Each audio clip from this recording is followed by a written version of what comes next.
This podcast is about entrepreneurship, spirituality, and self-care. My name is Lourdes, and I am the host of the show. Thank you for listening today. Welcome back, beautiful souls.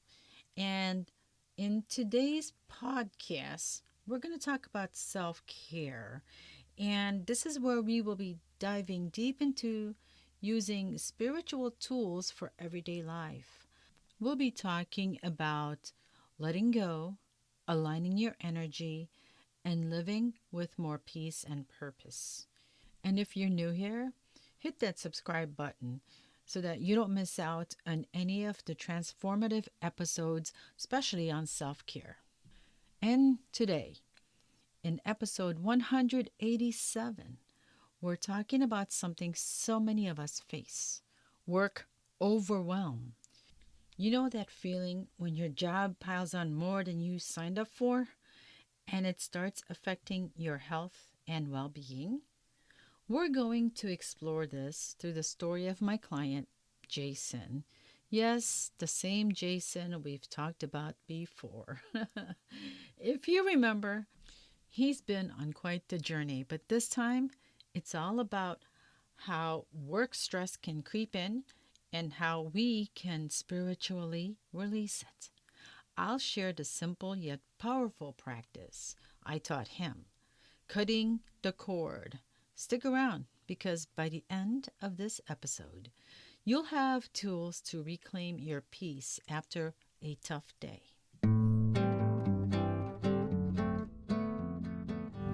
Let's jump into Jason's story. For those who might have missed earlier episodes, Jason is a talented tech guy in his mid-30s, working for a mid-sized company in the wellness and kind of tech industry. Ironic, right? He was hired for high-level, behind-the-scenes support. Think coding, systems optimization, the kind of tech wizardry that keeps everything running smoothly and without him being in the spotlight. It sounded perfect for his introverted, focused personality. But here's where things took a turn. The company hit a rough spot. They're short staff, like so many places these days, right? Then suddenly, Jason's plate isn't just about tech tasks anymore. His boss started assigning him collections for late payments. You know, those awkward calls, chasing down overdue invoices. Not exactly what he signed up for. Then add in handling membership cancellations, dealing with frustrated customers, explaining why they are leaving, processing refunds, all that emotional labor crap. Oh my.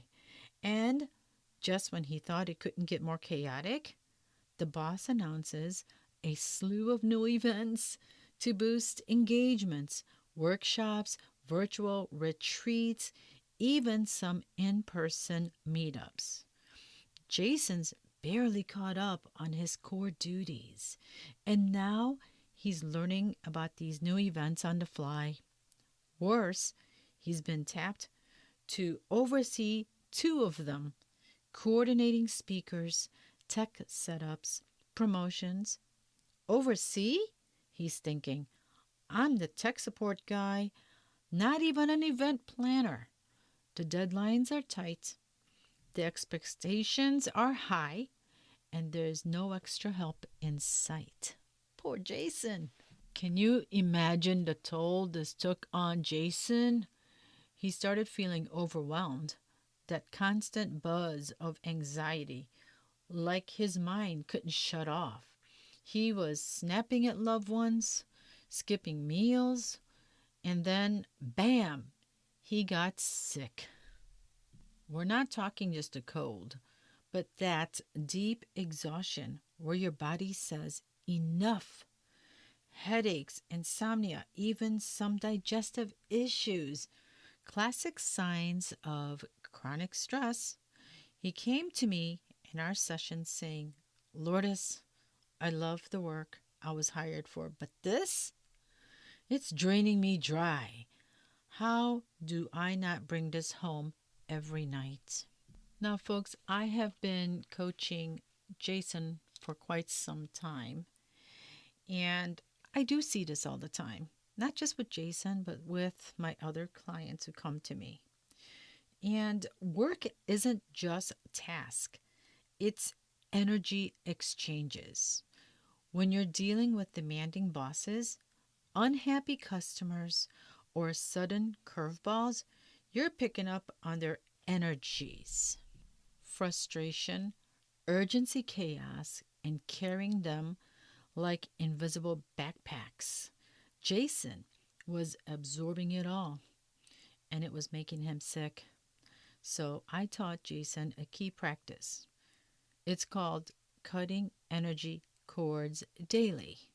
This isn't woo woo fluff. No, it's practical spiritual tool to release attachments and reclaim your sovereignty.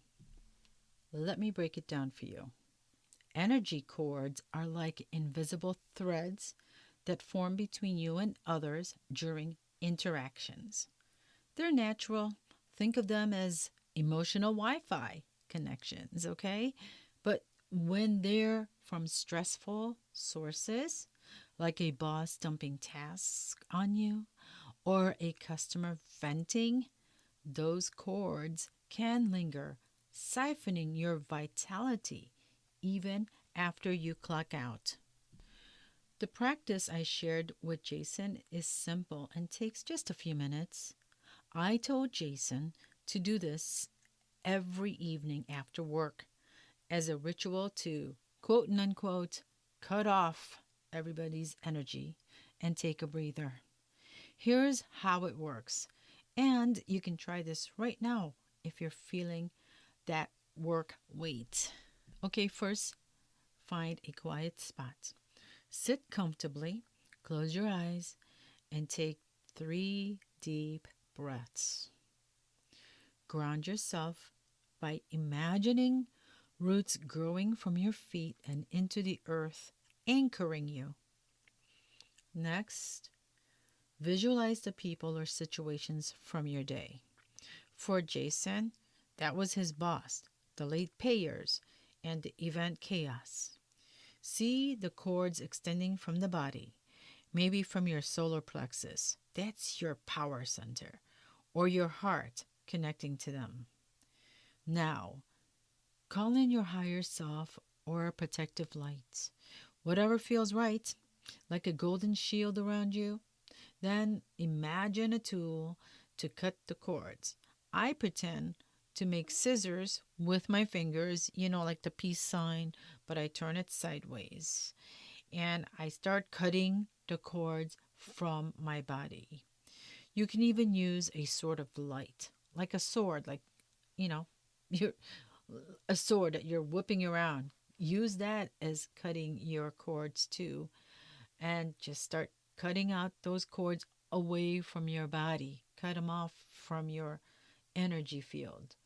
Say out loud in your mind, I now cut and release all energy cords that no longer serves me. I am letting you all go.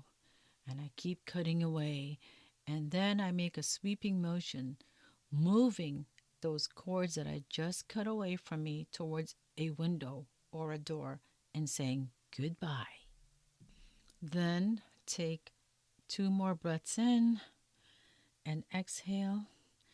And on the third one, say to yourself, I am whole, balanced, and free from my work's grasp.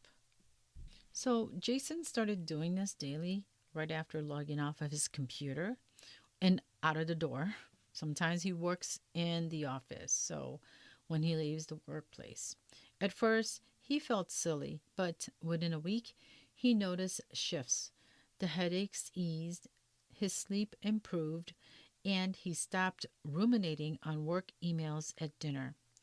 It wasn't about quitting his job, though we did discuss boundaries before, like communicating his overload to his boss, but about not letting the stress own him. As spiritual beings, we have the power to let go. Work is just a role, and your energy is sacred. And if this resonates, remember, overwhelm isn't a badge of honor, it's a signal to realign. Cutting cords help you detach without resentment, creating space for joy and creativity. Jason's now overseeing those events with more ease, and he's even negotiating for more support staff. But before we wrap things up, if you're dealing with similar stress, try the cord cutting tonight. And if you want personalized guidance, book a session with me at mediumlourdes.com, and I will put the link in the show notes. Please share your stories in the comments or on social.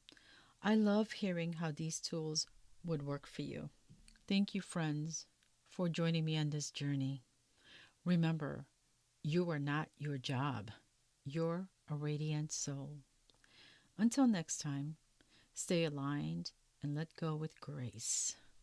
I hope that you enjoyed this podcast, and please share this episode with your friends. Please subscribe, rate, and review this episode. Thanks for listening.